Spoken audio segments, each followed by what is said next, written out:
This episode is brought to you by Skillshare. In today's video, I'm gonna turn this pile of materials and this really nice looking ash board into a bed. As you can see, I've already stacked up a bunch of these materials on my table. I've also made a plan of all the parts I need to cut, so I think we'll just start by doing just that. We'll worry about this piece later.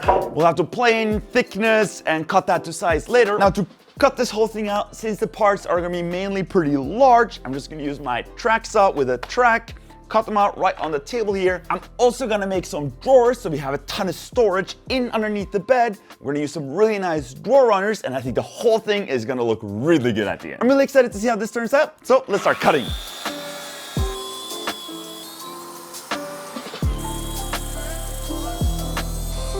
All right, now this stuff is a whole lot more manageable. So for the smaller parts, I'll cut the rest on the table saw.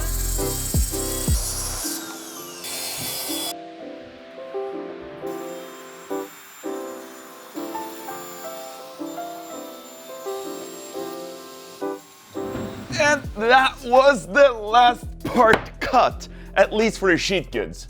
Now, bear with me.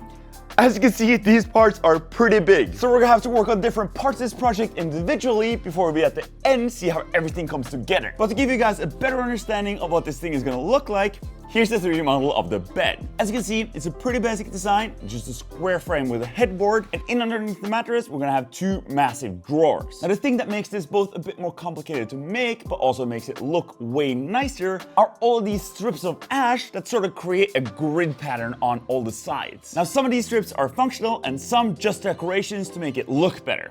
The two strips that you see in the middle of the long surface are actually the drawer handles. So since I already have all the sheet goods cut, I figured the next step should be to cut those strips of ash before we then can start assembling the different sections of this project. Now just like I said in the beginning, I'm gonna cut those strips out of this massive piece of oak that I've got laying around. I'm gonna chop off a section that should be enough to make the strips. Spoiler alert, it wasn't. I needed two of these. I'd then run it over my jointer to get one side perfectly smooth and flat. Repeat that on one of the short sides to get those two surfaces perfectly perpendicular to each other.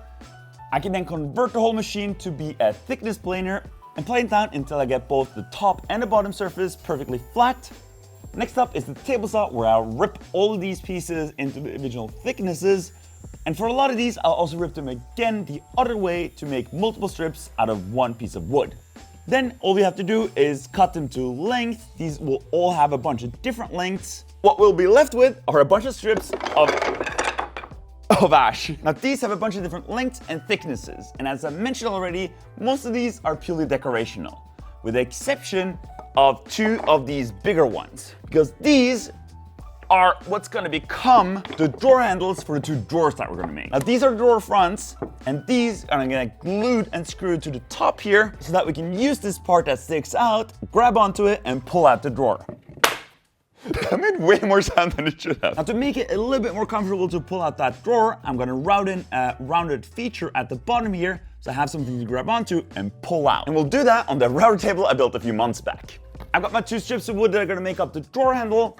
Into the router, I've installed this funny looking bit. Fun fact, that thing is actually called a finger pull bit. I'm just gonna route those and make that groove before we can attach them to the front piece that is gonna become our drawer.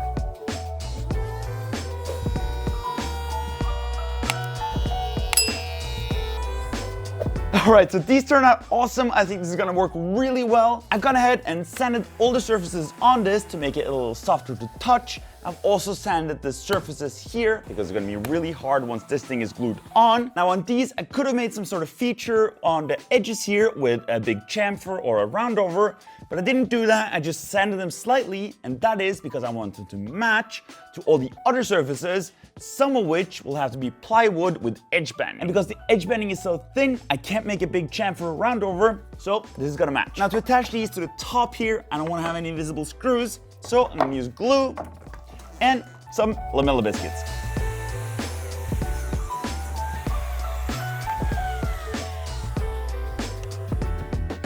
Cookie, cookie, biscuit, biscuit, cookie. And now, while we wait for the glue on these to dry, so just like with almost all the other drawers I've built in the past, I'm gonna use Bloom drawer irons for this one. One, because I think they're the best ones, and two, because these can take 60 kilograms, per drawer, which is great because these drawers are gonna be pretty big. Now, I've already got all the parts cut out for this. We're gonna make the frame out of 60mm ash plywood and the base out of 12mm birch. We're gonna build these drawers in the same exact way as we built them in the past. That means that we'll have to make a slot in the side pieces to where the bottom can fit into. In the past, I've usually done this on the table saw, but I figured I want to try this on a router instead. And I've actually already got everything set up. I didn't have the right diameter router bit for the slot that I'll need to make, so I'll have to do 2 passes to get the right width. All right, the grooves are cut, worked out super well. I think especially if I was to make a ton of drawers, this would save me a ton of time. But for now, we're only making 2 drawers, and these side pieces should now fit onto the bottoms. All right, so I've already sanded all the surfaces that are going to be on the inside and the visible outside. I've also sanded the top here and given it a nice chamfer with my small hand plane. Now the way we're going to attach the whole thing together is using pocket holes. Since this is plywood, that's going to be perfectly strong enough. As always, before I screw the bottom in place, I'll measure the diagonals to make sure the whole thing is perfectly square. It's time to put some edge banding on the visible edges on the big bed frame. Because I want the edges that are visible and not covered up by the ash strips that we just cut to match these strips where they're visible. So I'm gonna put some edge banding on the visible edges. And again, super important, if you're gonna do edge banding, always do it before you go to assemble the parts. That way you get a much better result.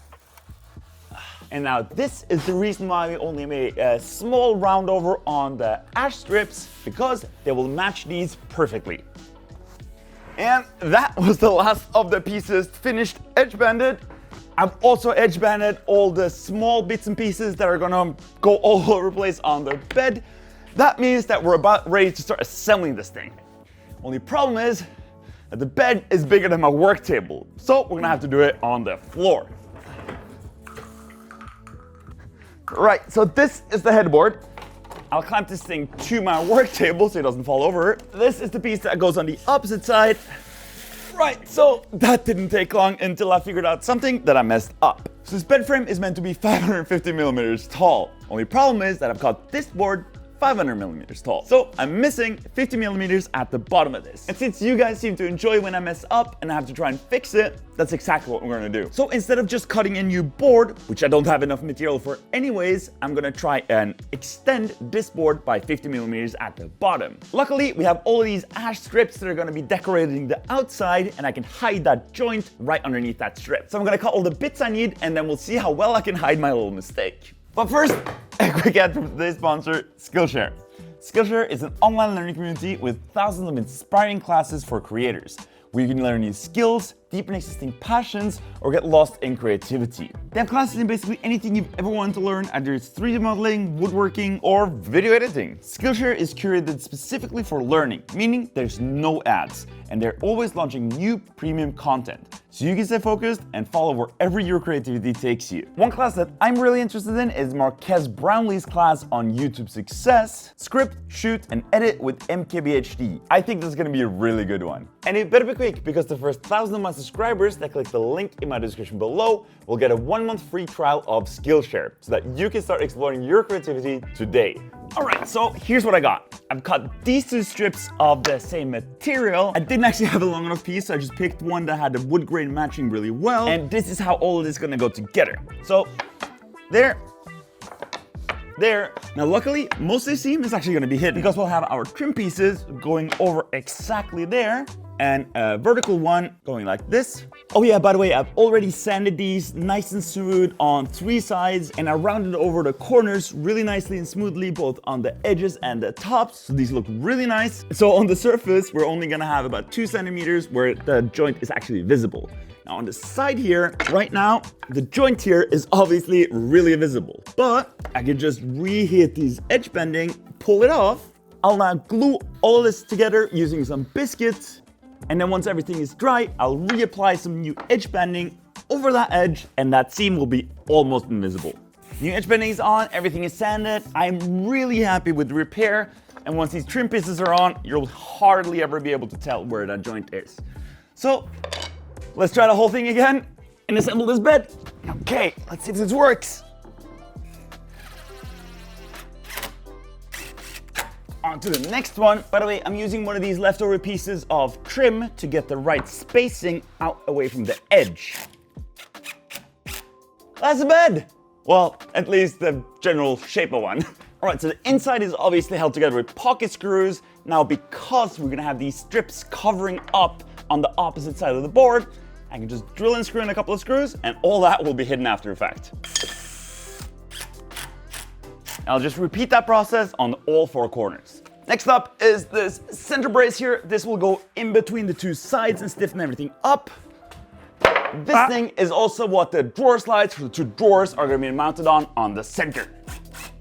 We need a brace in the center, and for that I've just taken two strips of 18mm plywood, screwed them together.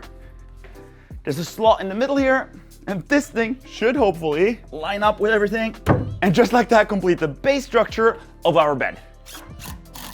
Next up are these two baseboards. These are what are gonna go in underneath here and sort of live underneath the drawers, and the front edges of these will be visible in underneath the drawers and stick out the same amount as the handles and the rest of the strips that will attach to the surfaces. Now that those two are in place, we're on to basically the only complicated piece of trim that we're gonna install on this whole bed. That is this guy. This is just a thicker strip cut from the ash board, the same as the handle, but with a cutout that I made on the table saw and staged up with a handsaw. Now this thing should, if I've done it right, fit right in here. Haha, and go as a straight line all the way from the top of the bed to the bottom. Now the rest of this stuff is actually pretty simple. It's just pieces of trim that are attached to the outside. But this is about as far as I'm going to go with assembling this bed in my workshop. It's not gonna be here, it's actually for a friend of mine, Vilda. So the next step is disassemble the whole thing. Vilda's gonna help me out to oil all the parts. And then tomorrow we'll have to carry all that into the apartment where this bed is gonna live. And then we get to assemble the whole thing and see what it actually looks like with all the pieces of trim and the doors installed. Whew. All right, that's it. After oiling all the parts, the day after, which is today, I just shoved them all in the car, drove it over here to the apartment, and then we had to carry it up 2 flights of stairs, which is always a challenge and brought back a ton of memories from when I used to build this type of furniture for clients. And I'm sure glad I'm not doing that anymore and now get to make YouTube videos just for you guys. That being said, all the stuff is in here, and since we've already assembled everything once, this process should be real quick. So the only part of this thing that I haven't yet had a chance to assemble back at the workshop is the back half of the headrest, which is gonna be made up of a frame that goes on the back, just to give the backrest a little bit more volume, and I think that's gonna look real good. And now that I installed all of that, it's time to find out that I have to take all this back off, because this back part is hiding the screw holes that I need to attach the whole frame. So I'll take it back off. At least now I know where it goes, and then I can put everything together once the frame is back on.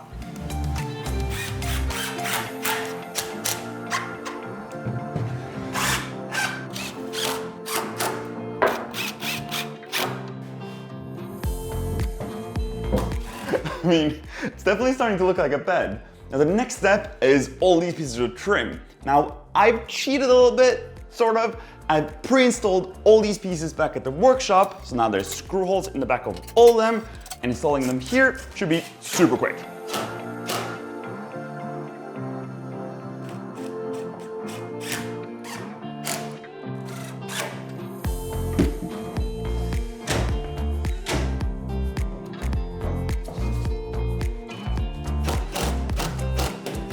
The bed frame is basically finished, all the pieces of trim are installed. The only 2 pieces I got left are the 2 that go on the outside here. Now these will actually end up covering up the screws that hold together the entire frame. So we're just gonna glue these in place with a bit of super glue, and if we ever need to disassemble the bed, we can just knock these off with a light tap and just glue them back on afterwards.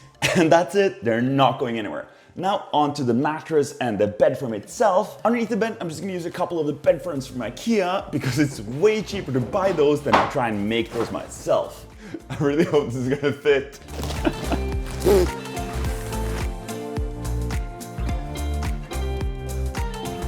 Guys, look, this thing is finished. All the pieces are on, everything fits, all the trim is installed, the drawers are installed, and they fit really, really well. And just look at how big they are.